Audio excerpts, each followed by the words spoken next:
You're listening to China Plus Radio, connecting you with China and the world.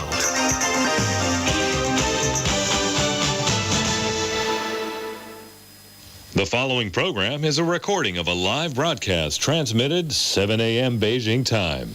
Examining the events that impact and shape China and the rest of the world. This is the Beijing Hour, 1 hour of news and information brought to you every weekday. Now here's your host. Shane Bigham with you on this Tuesday, May the 5th, 2020. You're listening to the Beijing Hour, live from the Chinese capital. On today's program, businesses across China are offering incentives to offset the losses caused by the COVID-19 pandemic. World leaders have pledged billions of dollars to find a vaccine for COVID-19. These funds are a kind of a down payment for development the new tools at the speed needed. But to reach everyone, everywhere, we'll likely need 5 times that amount. The president of Palestine's warned Israel against annexing Palestinian territory. In business, Warren Buffett's comments on COVID-19 and the economy. In sports, La Liga is hoping to resume play next month. In entertainment, a new TV series about the Tiger King. Stay tuned. You're listening to the Beijing Hour. 60 minutes of comprehensive news. Your window on China and the world. Welcome back. Now the day's top stories. A newly formed liaison group arrived in Wuhan for the next phase of epidemic prevention and control work against COVID-19. The group will report on the epidemic control situation in Hubei province and its capital, monitoring the implementation of epidemic control measures. It'll look over how work, production, and education resume.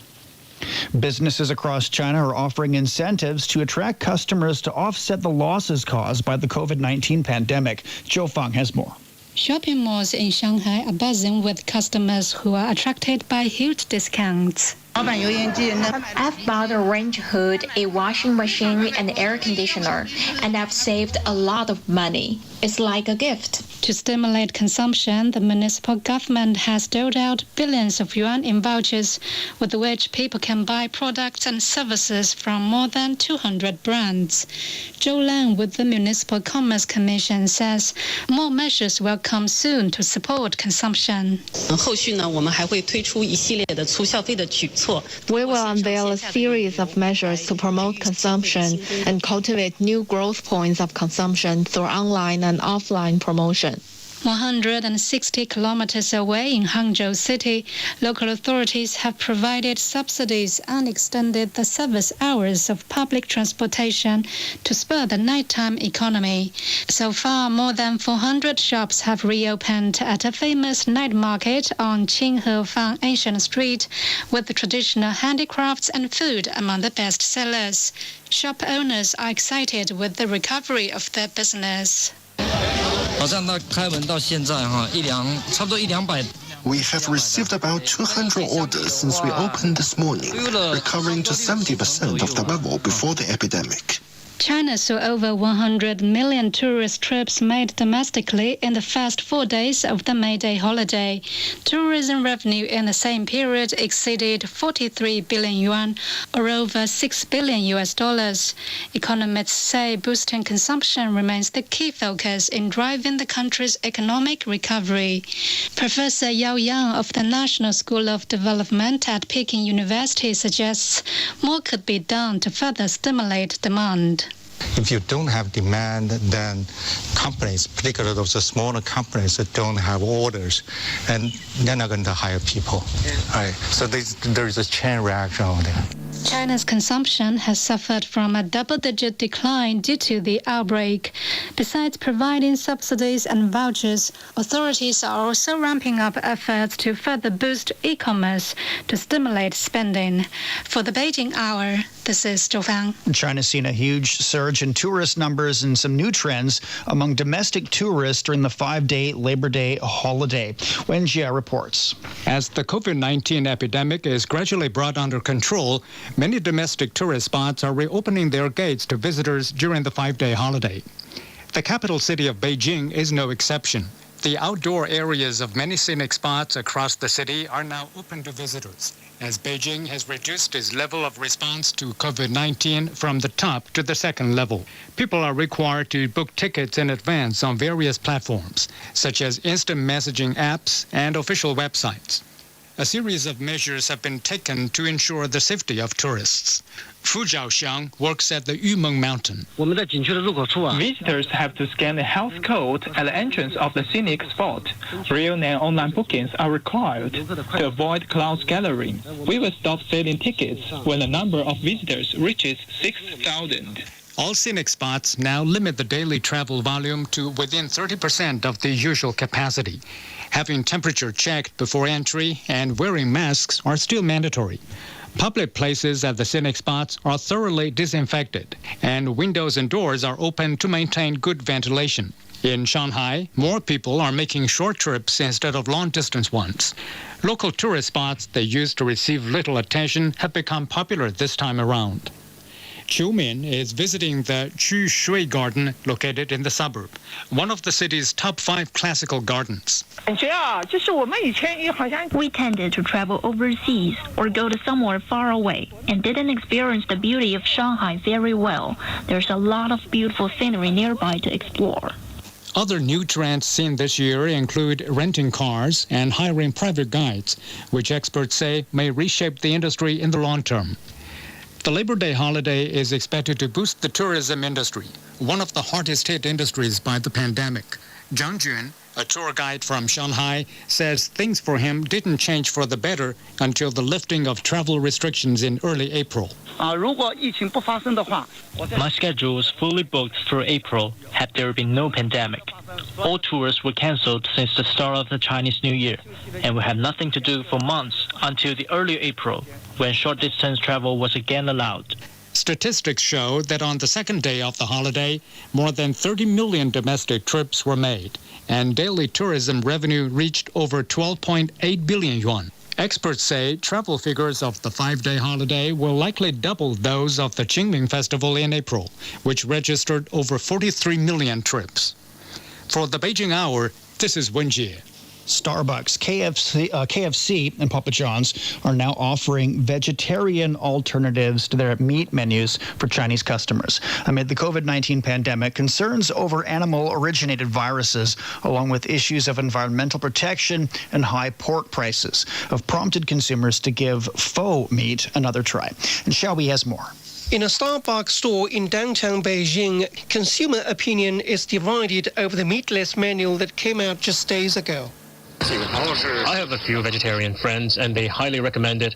I've tried it once. As long as it tastes good, I would eat it. I won't try meatless menu. I go to Starbucks mostly for coffee anyway. And if I eat a burger, I want to eat real meat.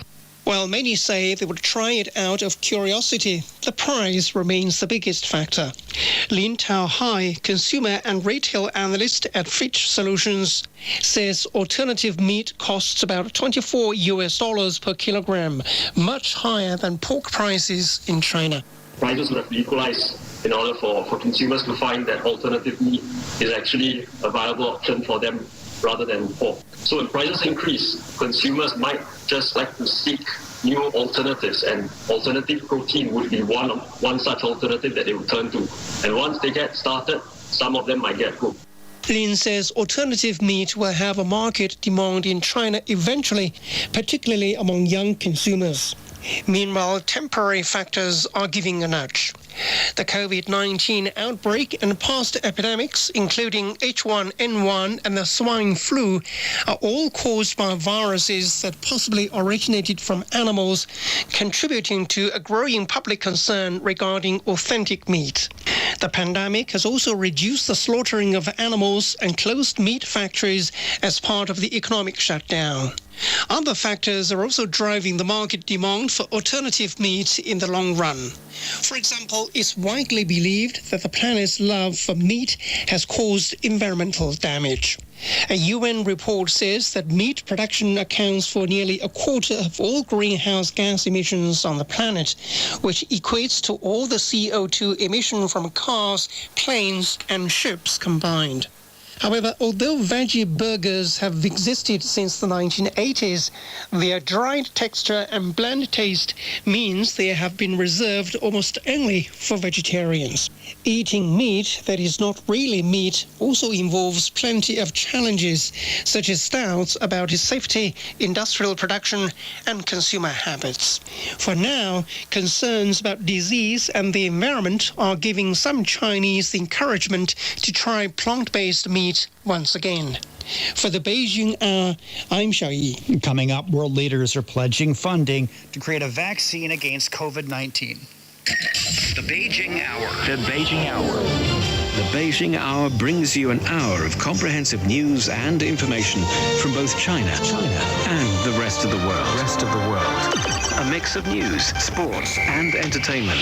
In-depth analysis of the day's big stories, as well as the most comprehensive business of the day. The Beijing Hour. Beijing Hour. Your very own window to China and the rest of the world. It's 11 minutes past the hour. World leaders have begun pledging billions of euros for research into a vaccine against the new coronavirus, but warn that it's just the start of an effort that must be sustained over time to beat the disease.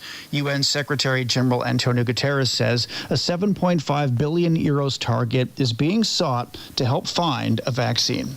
These funds are a kind of a down payment for development the new tools at the speed needed. But to reach everyone, everywhere, we likely need 5 times that amount. And I call on all partners to join in this effort as we look together again on late May to sustain our momentum. We have a common vision.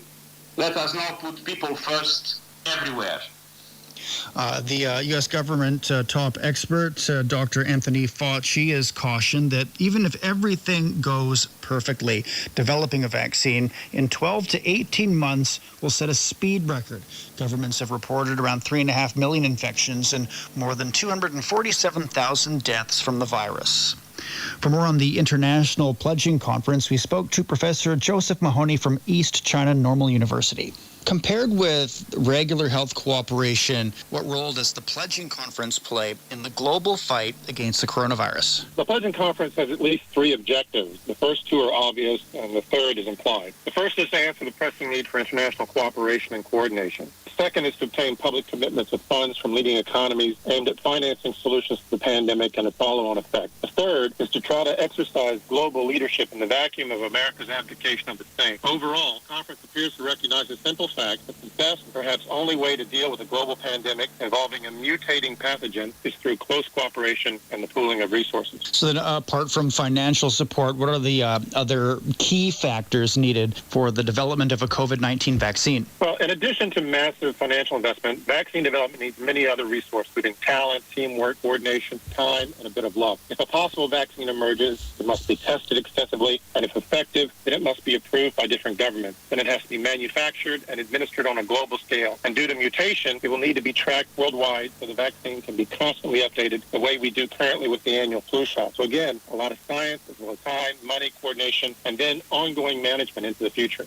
So you earlier alluded to the lack of a U.S. presence at this event. What's your take on the U.S. absence from the pledging event? I think it signals 2 things for certain, and likely a third. First is the fact that the Trump administration has blamed some of the participants in the meeting, including the World Health Organization in China, and doesn't want to be seen working with either. Furthermore, Trump has been criticized in some European capitals for this, and given the fact that the virus strains that appeared most deadly in the United States seem to have arrived via Europe, we shouldn't be surprised if Trump in the near term is attacking European countries for failing to stop the spread or whatever, as he plays the blame game and seeks new ways to shift responsibility away from the poor American response to the outbreak. Second, the American economy is in shambles. The U.S. entered this crisis in a far weaker position than Trump will acknowledge, including massive budget deficits, an inflated stock market, and depressed savings rates driven by the Fed's easy money policies and worsened by tax cuts and spiraling costs for education and healthcare, on top of several national crises related to a crumbling infrastructure, an opioid epidemic, violence against minorities, and so on. For the last couple of weeks, we've had these bailout checks and loans that the U.S. really can't afford. They started arriving in people's bank accounts. They start arriving in businesses. And those who really need them will find that they're not enough. We have more than 30 million people in the U.S. filing for unemployment, a real unemployment rate nearing 25% by some estimates. So take these crises and put them in an election year with a divisive president who always blames others for all of America's problems, particularly other countries. I think you'll find there's no money for others, not even enough for Americans, and no political will among leaders or voters to share, even if there was. Third, Trump has signaled again and again a certain type of isolationism, a willingness, if not desire, to go it alone, both before the epidemic and now during it. And that was Professor Joseph Mahoney from East China Normal University talking about an international pledging conference to help fight the coronavirus. Iranian President Hassan Rouhani says a recent U.S. move to cut funding to the World Health Organization hampers the global fight against the novel coronavirus. Rouhani criticized the United States for what he calls Washington's hasty and irresponsible measure. He also slammed the U.S. for what he calls illegal and unilateral sanctions against the Islamic Republic, saying the sanctions deprive Iranian patients from timely access to health and medical products supplied by international companies. Turkish President Recep Tayyip Erdogan says the country will start easing coronavirus containment measures from next week, lifting intercity travel restrictions in 7 provinces and easing a curfew imposed on seniors and young people. Gereken temizlik şartlarının sağlanması. Businesses such as barber shops and beauty salons will be allowed to open as of May the 11th, as long as they meet the necessary hygienic requirements, work by appointment only, and at half capacity. And he adds that seniors and youth will be allowed outside for 4 hours, 1 day a week from next weekend. Turkey has about 130,000 confirmed coronavirus cases, the highest total outside Western Europe, the United States, and Russia, and has been in lockdown on weekends and on national holidays since the start of April. Ankara started implementing containment measures after its first coronavirus case reported back in early March.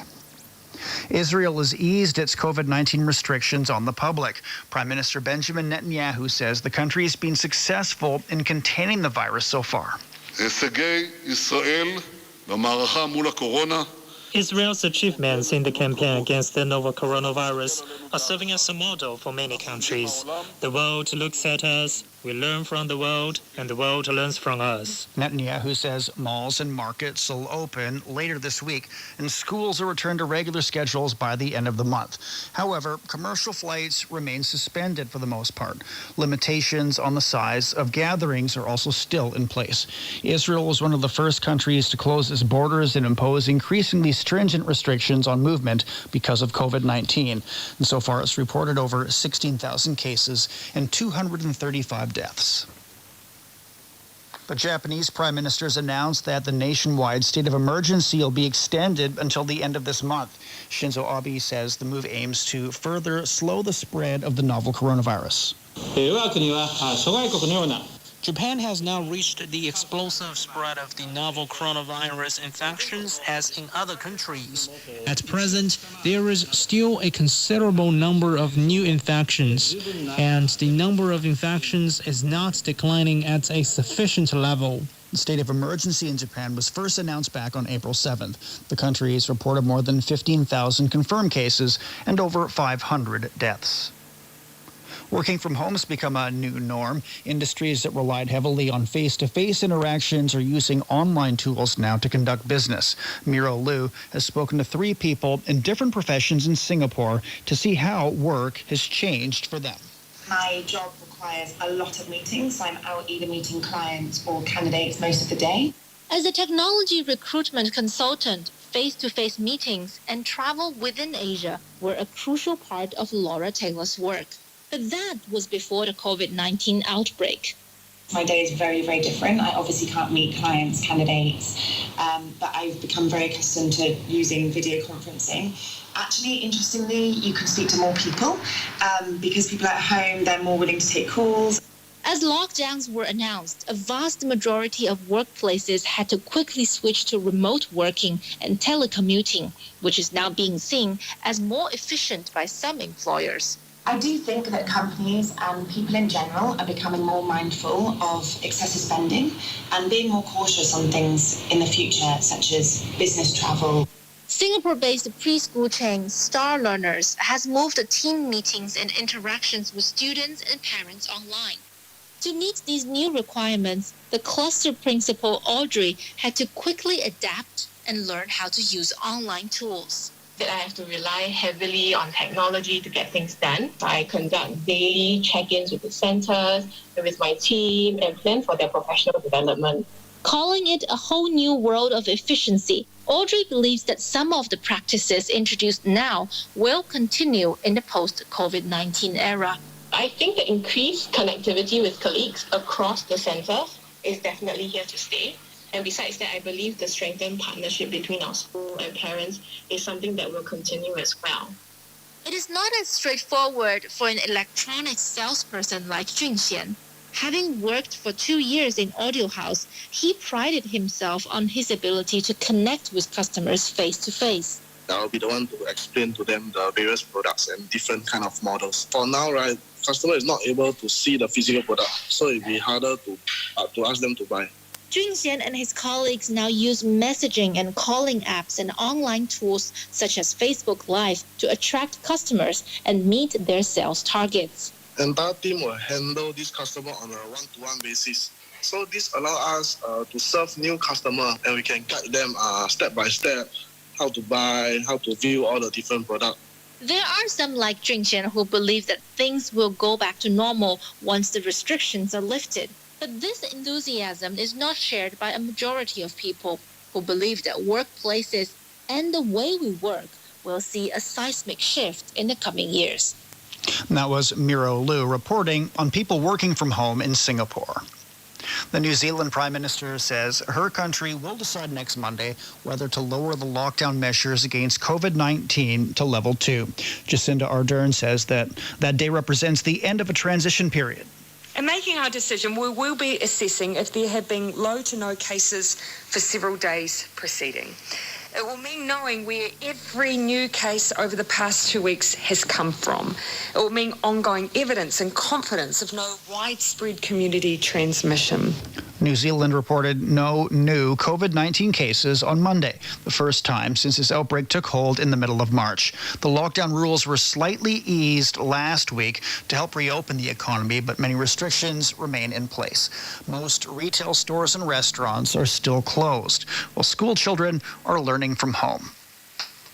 The number of deaths in Britain from COVID-19 continues to drop. The most recent single-day total is the lowest it's been since the end of March. Health Secretary Matt Hancock explains. 28,734 people have died. That's across all settings, an increase of 288.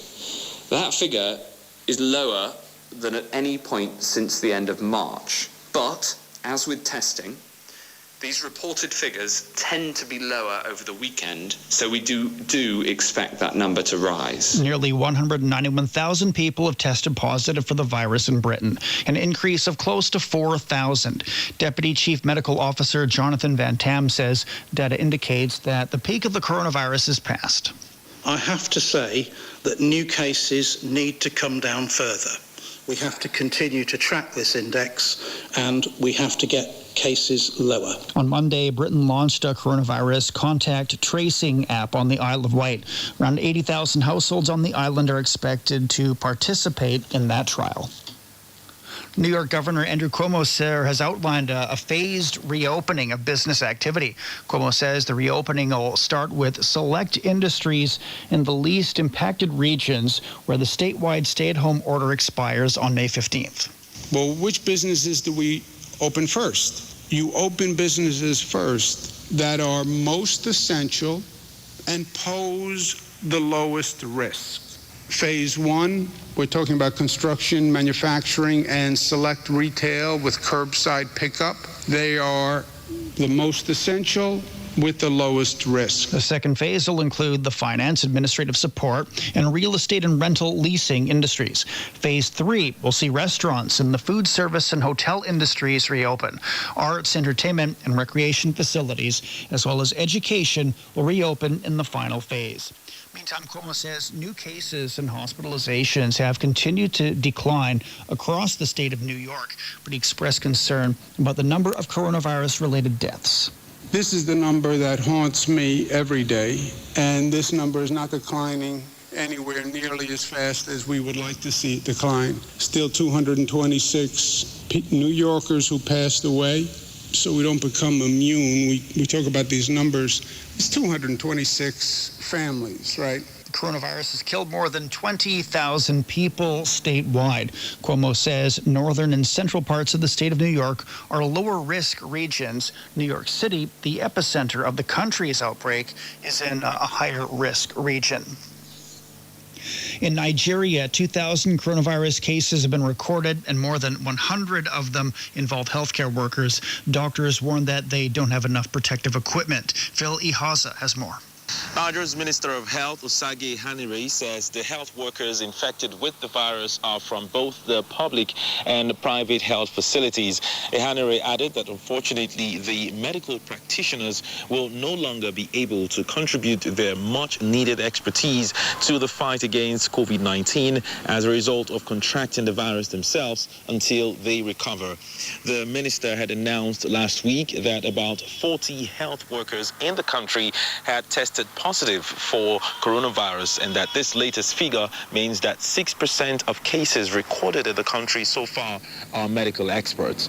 Nigerian Medical Association had warned last month that there was inadequate personal protective equipment, or PPE, for health workers across the country, posing a high risk of exposure to the virus. However, the Minister of Health stated that PPEs will be made available to health workers and warned that only experts with training in infectious diseases control are eligible to handle COVID-19 patients.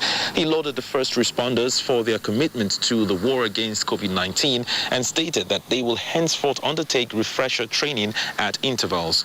The federal government has also asked private hospitals willing to treat COVID-19 patients to register with the health ministry in order to ensure a similar standard of response in managing the cases of coronavirus in the country. That was Phil Ihaza reporting. And for more on COVID-19, subscribe to our podcast, Coronavirus, What's Really Going On, which brings you everything you need to know about the novel coronavirus. You're listening to the Beijing Hour. Coming up, the Palestinian president warns Israel against annexing Palestinian territory. You're listening to the Beijing Hour. 60 minutes of comprehensive news. Your window on China and the world.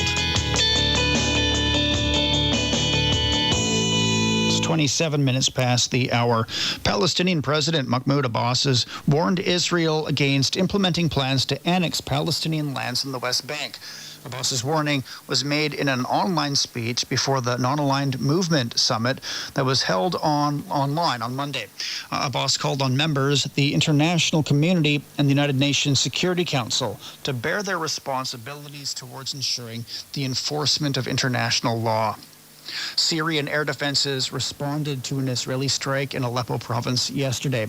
According to Syrian state news, the missile strike targeted the Scientific Research Center in Aleppo. It says that the Israelis usually strike military sites in Damascus and in Homs, but strikes in Aleppo are said to be rare. It's time for a short break. So far this hour, businesses across China are offering incentives to offset losses caused by the COVID-19 pandemic. World leaders have pledged billions of dollars to help find a vaccine for COVID-19. And the president of Palestine's warned Israel against annexing Palestinian territory. Shane Bigham with you. Stay with us here on the Beijing Hour.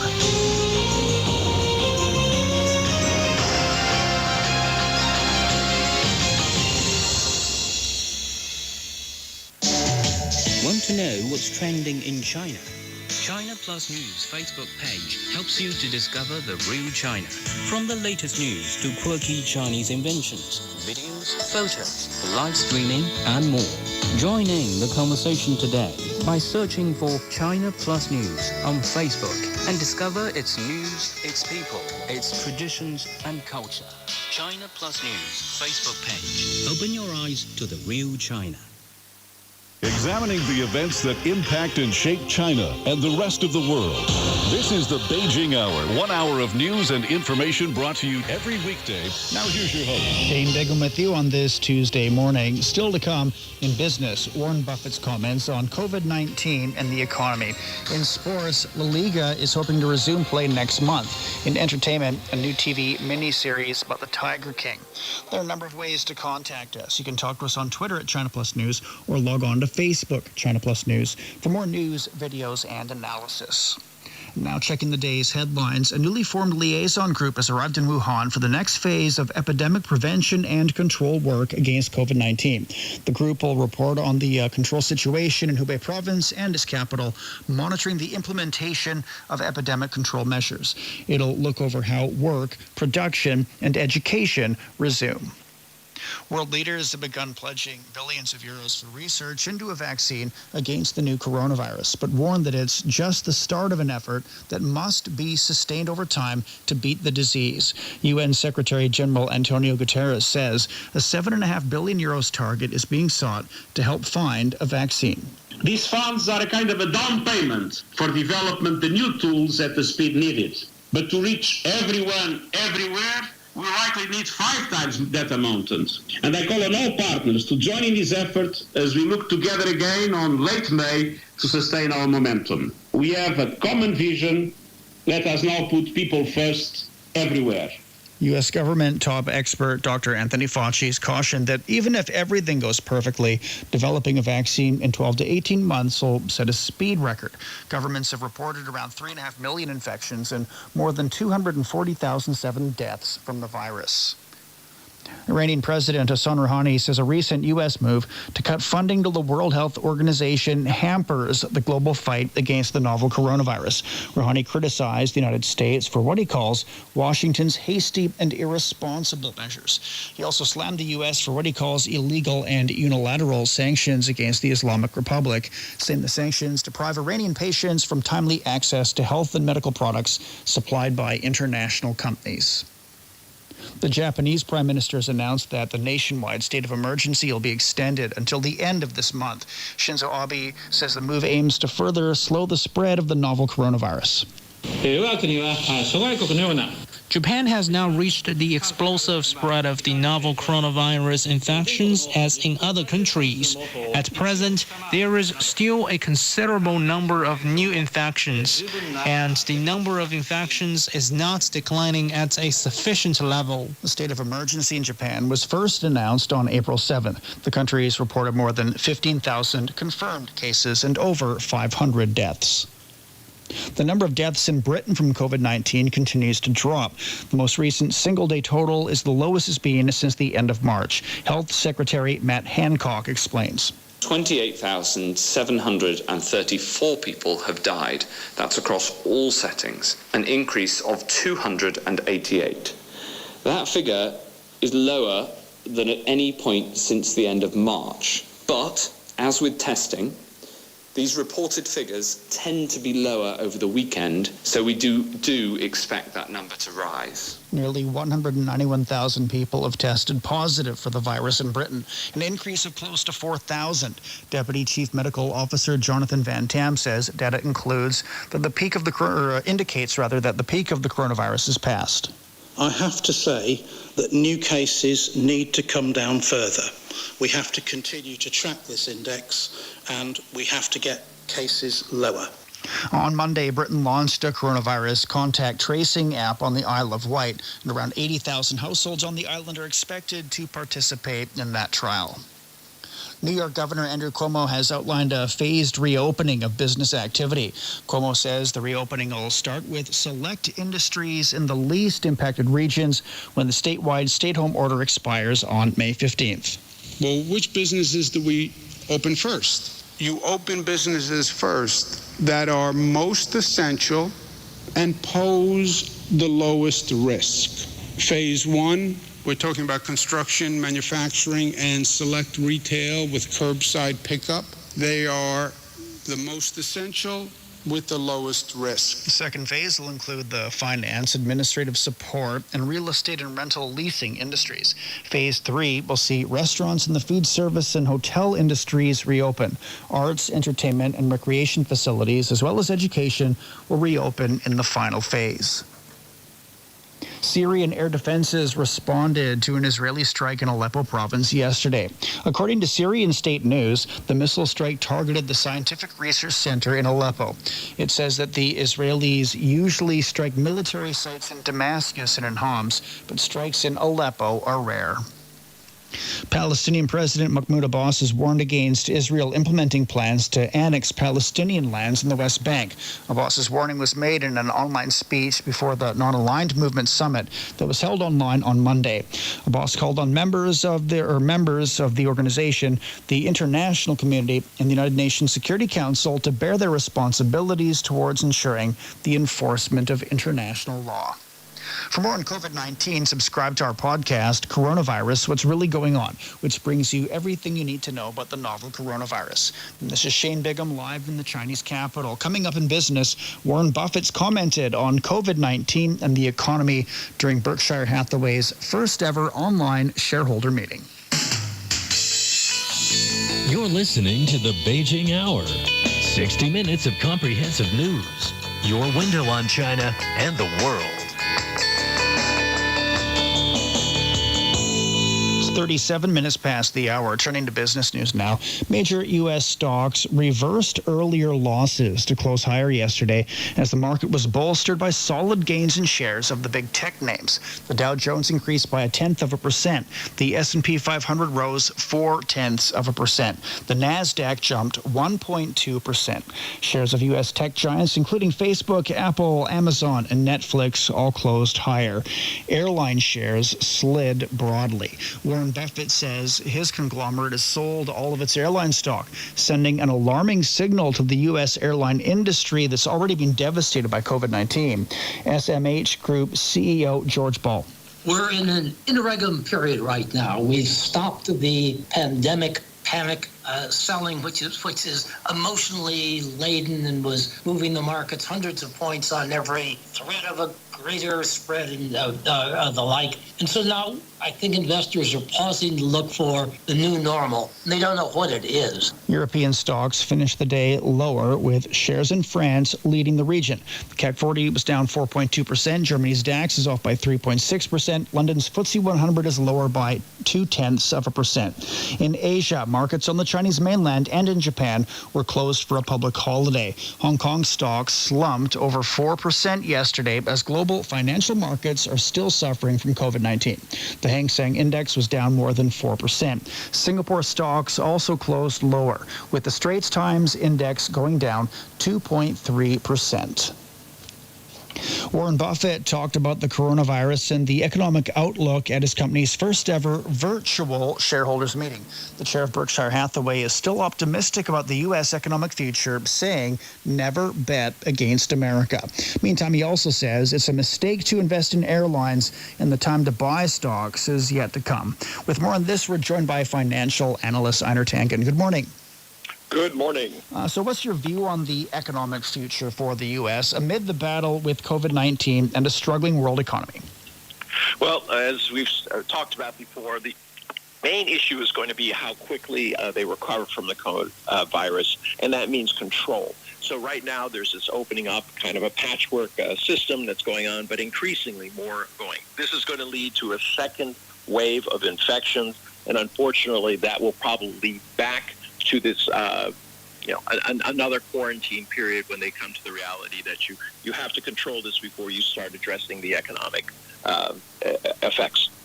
Also, we have Warren Buffett saying now is not quite yet the time to buy, and of course Berkshire Hathaway has sold its airline stakes. So what's your take on the current investment climate in the U.S. and elsewhere right now?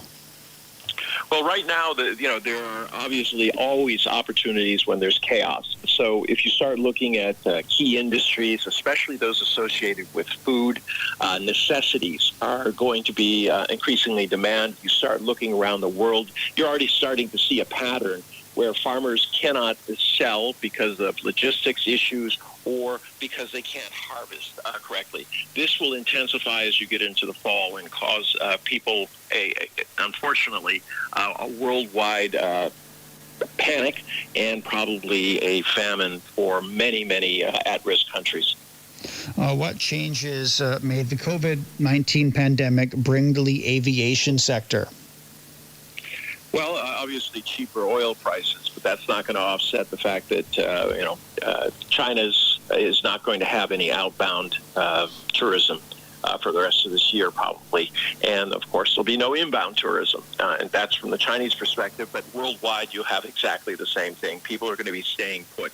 So with that, with decreased spending on business travel, in part because of impossibility, it's going to be very, very hard times.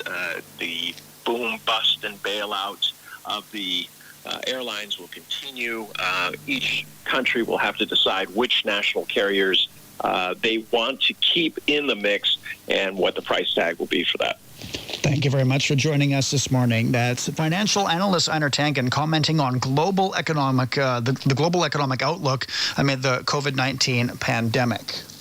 41 past the hour. Organizers say the Expo 2020 Global Trade Fair is being postponed by a year because of the coronavirus pandemic. The event, hosted by Dubai, will instead be held from October of 2021 to March of 2022. The multi-billion-dollar Global Innovation Fair was expected to attract 24 million visitors starting from October of this year. However, a two-thirds majority of member states of the exposition governing body voted in favor of a delay, which the organizers said allows all participants to safely navigate the impact of COVID-19. Dubai, the glitzy Arab city known for hosting hundreds of conferences annually, has already scrapped a string of cultural and entertainment events amid the pandemic. With more on this, we spoke to Martina Fuchs, a business analyst and TV anchor based in London and Switzerland. What impact is this having on Dubai and economies across the Middle East, the postponement of the Trade Expo and all the other events that have been altered or scrapped because of the pandemic? The negative impact for Dubai will be huge. I have lived in the Emirates for 5 years, and I can tell you that it's a city which lives from foreign trade, tourism, business services, and events like the Expo. Remember that this will be the first World Expo to be held in the Middle East, Africa, and South Asia region, and the largest ever such event to take place in the Arab world. Now, economists have estimated that the Expo would bring some $33 billion in revenues to the UAE's economy between 2013 and 2031. So you can imagine the magnitude of the problem. So then how can Dubai, participating countries and other stakeholders in the Expo respond to the postponement and these other issues and make the best of a bad situation? Expo 2020 was supposed to welcome 192 countries, plus businesses, multilateral organizations, and educational institutions. And organizers had estimated that the event would draw some 11 million overseas visitors. That's a huge number. Now, the Expo is advertised as a mega show of culture, business, and technology with pavilions and concerts and exhibitions over the period of 6 months. Of course, none of that will change with the decision to postpone the event to next year, but it will allow to focus more on two core principles of the Expo, which are mobility and sustainability, and to really use this time frame now to turn challenges into opportunities. So what impacts do you expect COVID-19 to have on the exhibition? The goods, the technology, the people, and the overall tone of conversation when the event finally gets underway next year? Dubai is famous for building skyscrapers in the desert and the Burj Khalifa, the tallest tower in the world. So sky really is not the limit there. The postponement of the Expo will be an opportunity to shape a post-pandemic world. And the theme of Expo 2020 Dubai was connecting minds, creating the future. So this is really appropriate in these times. That was Martina Fuchs, a business analyst and TV anchor based in London and Switzerland. A new report shows the number of online payment users in China has reached 770 million. That's up by around 170 million people from the end of 2018. They accounted for 85% of the country's 900 million netizens. Last year, non-bank payment vehicles transacted 720 billion online payments with a value of 250 trillion yuan. That's around 35 trillion US dollars. Nearly 200,000 5G base stations have been built in China as of the end of March. The Ministry of Industry and Information Technology says it'll continue to support phone makers to strengthen research and development in the sector. A report shows 5G phone models accounted for the bulk of newly launched mobile phones in China during the first quarter. More than 100 new models were released in the first 3 months, including 57 new 5G handsets. Meantime, the number of new 4G phone models stood at 37, accounting for 35% of the total, down over 8 percentage points from the previous quarter. You're listening to the Beijing Hour. Coming up in sports, Liga is confident the football season can resume next month. The Beijing Hour. Hello, I'm Peter Dinklage from X-Men Days of Future Past. You are listening to the Beijing Hour. Hi, I'm Kathy Freeman, and you're listening to the Beijing Hour. Hi everyone, I'm Lang Lang. Welcome to the Beijing Hour. The Beijing Hour, your window to China and the world. It's 46 minutes past the hour. Turning to sports now, here is Yang Guang. Thank you, Shane. La Liga says it's confident that games can restart next month. Players will begin to be tested for COVID-19 this week so they can return to training for the first time in nearly 2 months. Spanish Prime Minister Pedro Sánchez says games must be held behind closed doors. Por sus preguntas en relación con el fútbol. I'm more a basketball person, but hopefully La Liga will resume soon. However, the decision on when to start will be taken between the competition regulators and the federations. We already allowed individual trainings within the teams, so hopefully it will happen soon, but we'll have to watch it on the TV rather than in the stadiums. Meanwhile, in Italy, Serie A clubs are reopening their doors of their training grounds. Players of Sassuolo and Roma return to individual training at the club's facilities on Monday. Team sports are not due to be cleared until May 18th. The German Bundesliga says there are 10 positive tests for the coronavirus among 36 clubs in the first and second division. The country's football league says that over 1,700 tests for COVID-19 have been carried out among players and the staff. The Bundesliga is hoping to restart action this month. German Chancellor Angela Merkel and 16 state governors have postponed a decision until Wednesday on whether the Bundesliga can resume without fans present. German clubs have committed to finishing the season by the end of June. The International Swimming Federation has announced that next year's World Aquatics Championships has been postponed for 1 year. The event in Fukuoka, Japan, will now be held in May 2022. The decision follows the postponement of the Tokyo Olympics from this summer to next summer due to the pandemic. The mayor of Fukuoka says there will be no reduction in the competition schedule. Reports say Chinese swimmer Sun Yang has officially lodged an appeal against his 8-year ban. Sun had a deadline last Thursday to file his appeal to the Swiss Federal Tribunal against the Court of Arbitration for Sport ruling in February. The Swiss court does not confirm the details of appeals, but newspaper The Australian reported that Sun's lawyers lodged their appeal last Wednesday. 28-year-old Sun was suspended after he refused to complete a doping test in 2018. Sun has claimed that testers lacked sufficient credentials. Legendary NFL coach Don Shula has died at the age of 90. Shula guided the Miami Dolphins to successive Super Bowl victories in the 1970s and holds the record for the most career wins as an NFL head coach with 347. Shula led the Dolphins to the only perfect season in league history in 1972 with a 17-0 record. He was inducted into the Pro Football Hall of Fame in 1997. NFL Commissioner Roger Goodell paid tribute to Shula, who he described as a remarkable teacher and mentor. The NFL has announced that 5 games scheduled to take place in London and Mexico City during the 2020 season will be moved back to the U.S. because of the pandemic. The Jacksonville Jaguars were scheduled to play 2 home games at Wembley Stadium in London. Tottenham Hotspur Stadium was also due to stage 2 games featuring the Atlanta Falcons and the Miami Dolphins. The Arizona Cardinals were set to be the home team for the game in Mexico City. The NFL has staged regular season matches in London every year since 2007. Mexico City has staged regular season games 3 times in the past 4 years. In golf, Rory McIlroy and Dustin Johnson will headline a $3 million charity match for COVID-19 relief. The match will mark the first live golf on television since the pandemic shut down the sport for 2 months. The match will be played on May the 17th in South Florida. McIlroy and Johnson will be partners in a skins game against Ricky Fowler and Matthew Wolff.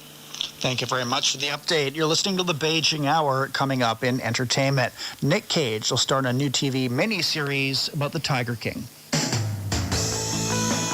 You're listening to the Beijing Hour. 60 minutes of comprehensive news. Your window on China and the world.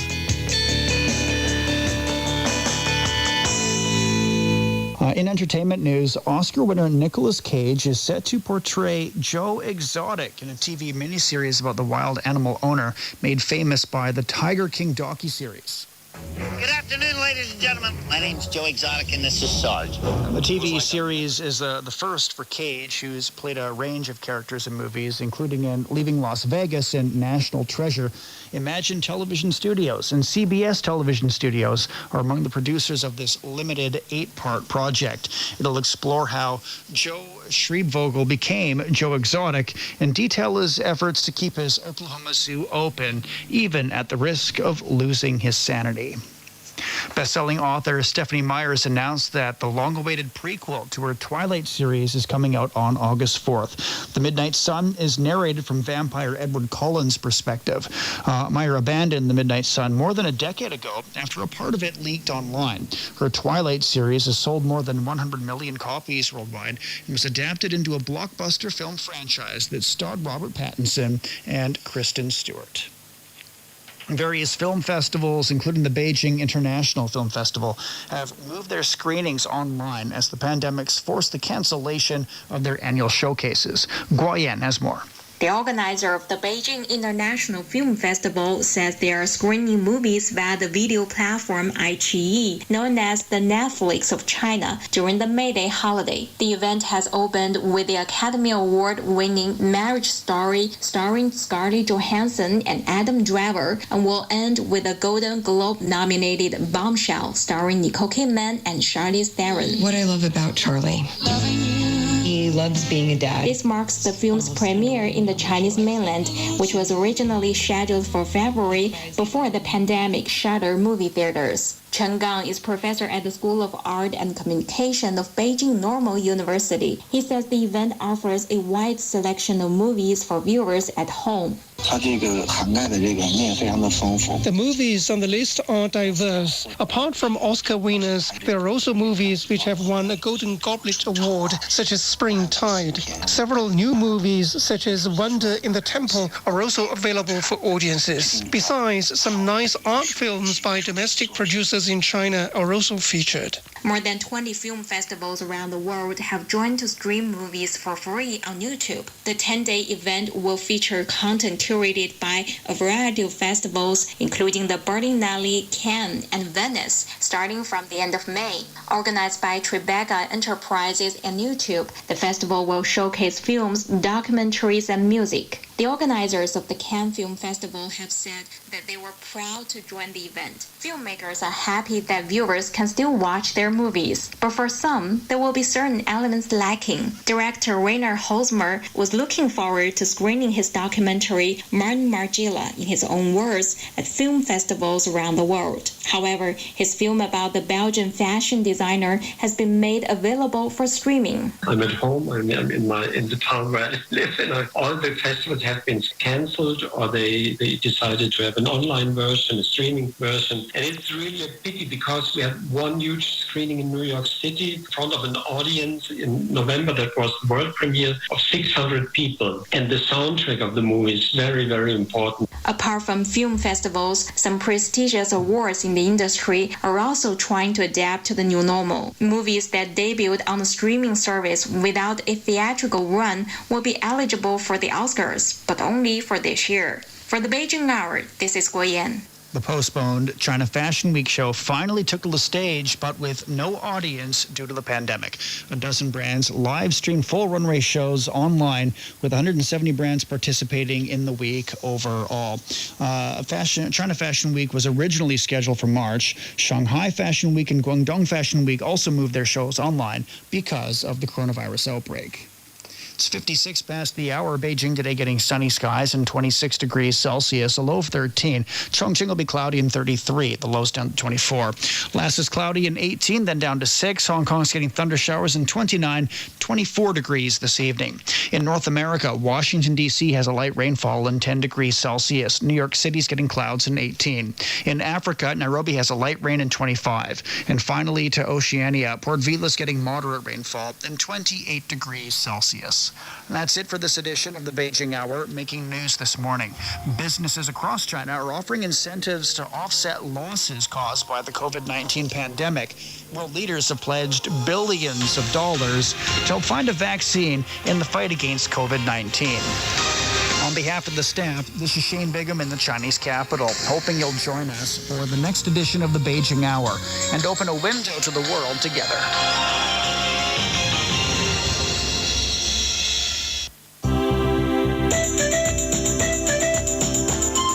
要学汉语 I want to learn Chinese. 其实并不难 It can be fun. 欢乐汉语 Chinese Studio.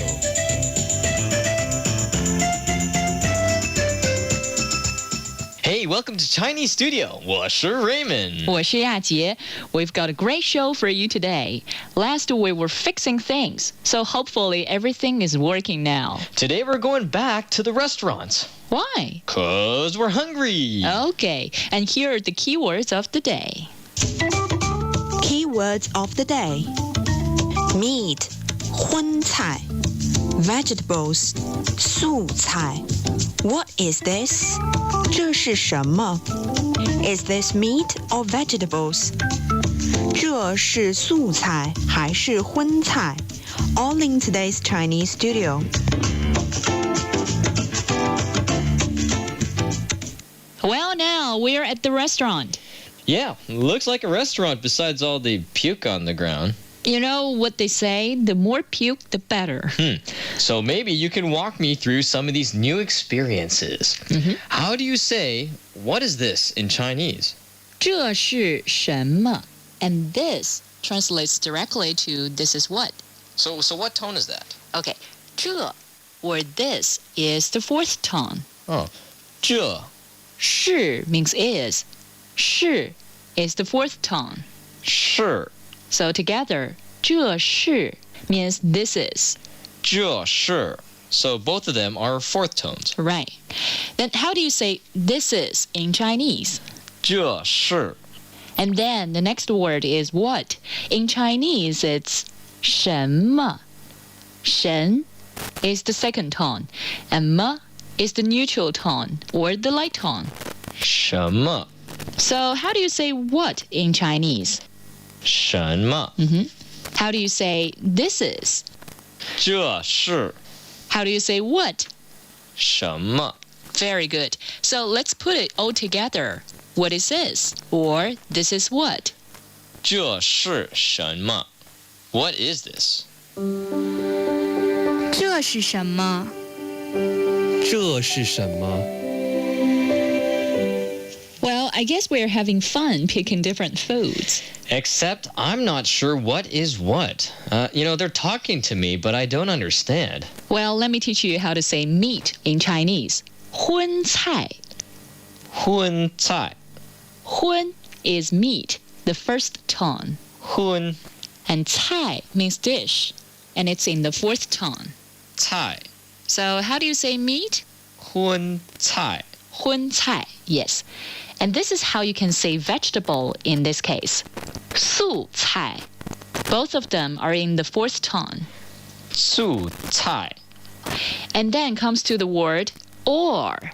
In Chinese, you can say 还是. 还是. 还 is the second tone, and 是 is in the fourth tone. 还是.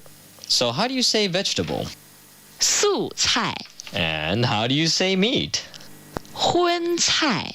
And how do you say or in Chinese? 还是. Good. Put it together. How do you say vegetables or meat? 素菜还是荤菜. 很好. So how do you say this is? 这是. So how do you say this is meat or vegetables? 这是荤菜还是素菜? Okay, well, time for the quiz of the day. Quiz of the day. How do you say meat in Chinese? And don't forget our website, www.crienglish.com. Click Learn Chinese, and you can listen to our show online. 明天见。明天见。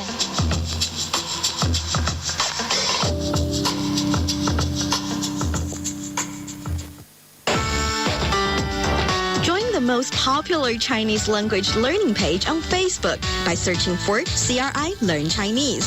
It's a quick yet fun way to achieve your language goals. Start your free lessons now with unlimited videos, photos, and text tutorials on expressions and Chinese culture. CRI Learn Chinese Facebook page. A world opens with 你好.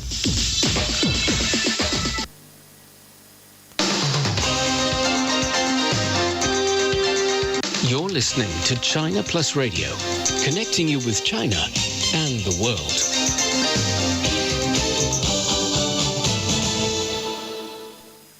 Now the news. I'm Zhou Fang. Venezuelan President Nicolas Maduro has confirmed the arrests of 2 U.S. citizens amid the investigation into an attempted maritime invasion. Aaron Berry and Luke Denman were employees of the Florida-based security company Silver Corp, whose owner has claimed responsibility for the armed incursion that took place on Sunday in a port 30 kilometers north of the capital, Caracas. Venezuelan officials say the operation aimed to overthrow the Maduro government and blamed Colombia and the United States for plotting it. Both Bogota and Washington have denied the allegation. The Hong Kong Coalition has been officially set up, aiming to promote economic growth, ensure people's well-being, and unite the society in the city. The coalition was established by Hong Kong's former chief executives Tun Chee Hwa and Leung Chun-yin.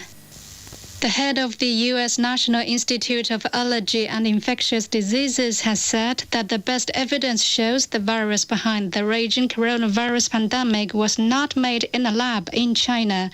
Dr. Anthony Fauci made the remarks during an interview with National Geographic. He also refuted an alternate theory that someone found the coronavirus in the wild, brought it to a lab, and then the virus escaped accidentally. An experiment has proven that Chinese medicine Lianhua Qingwen is effective for the treatment of COVID-19. Researchers say the capsules can inhibit the novel coronavirus and repair cell injury and inflammation. They found the drug is more effective for patients with mild symptoms. Patients who took Lianhua Qingwen in the experiment recovered faster than those in the control group. China's top respiratory expert Zhong Nanshan said it's the first time they have enough evidence to prove the medicine's efficacy. The capsules are included in the health kits Chinese embassies have been distributing for Chinese nationals overseas. Officials say no new domestically transmitted cases of the novel coronavirus were reported on the Chinese mainland on Monday. Shanghai reported one confirmed case arriving from overseas. The mainland has reported over 82,000 COVID-19 infections. A senior Chinese diplomat says the country will take further steps to strengthen global cooperation and defeat the coronavirus pandemic. The head of the Chinese mission to the EU says China will take an active part in the COVID-19 Act Accelerator program launched by the World Health Organization and other parties. Zhang Min says China will step up international research cooperation on pharmaceuticals, vaccines, and testing. The Chinese government has set up a special fund on COVID-19 cooperation. It's worth 2 billion yuan or $283 million and has provided much-needed supplies to over 150 countries and international organizations. U.S. Secretary of Defense Mark Esper says deployed U.S. Navy ships are the safest place to be, despite 2 having been hit by coronavirus outbreaks. Esper outlined how the U.S. Navy has been caught in the center of the coronavirus pandemic, from offering medical ships to cities hardest hit by the virus to the outbreak on 2 vessels. The Navy has launched a wider investigation of the coronavirus crisis on the USS Theodore Roosevelt. The probe is expected to look into the communication and leadership actions in the Navy chain of command in the Pacific. Chinese swimmer Sun Yang has reportedly filed an appeal against an 8-year doping ban. The 3-time Olympic champion was found guilty of refusing to complete a doping test at his home. Sun argued that the doping control officer and her assistant lacked sufficient authorization and credentials. His claim was rejected by the Court of Arbitration for Sport. Turkish President Recep Tayyip Erdogan says the country will start easing coronavirus containment measures from next week. He adds that seniors and youth will be allowed outside for 4 hours, 1 day a week from next weekend. Turkey has about 130,000 confirmed coronavirus cases and has been in lockdown on weekends and on national holidays since the start of April. And that's the news. I'm Zhou Fang.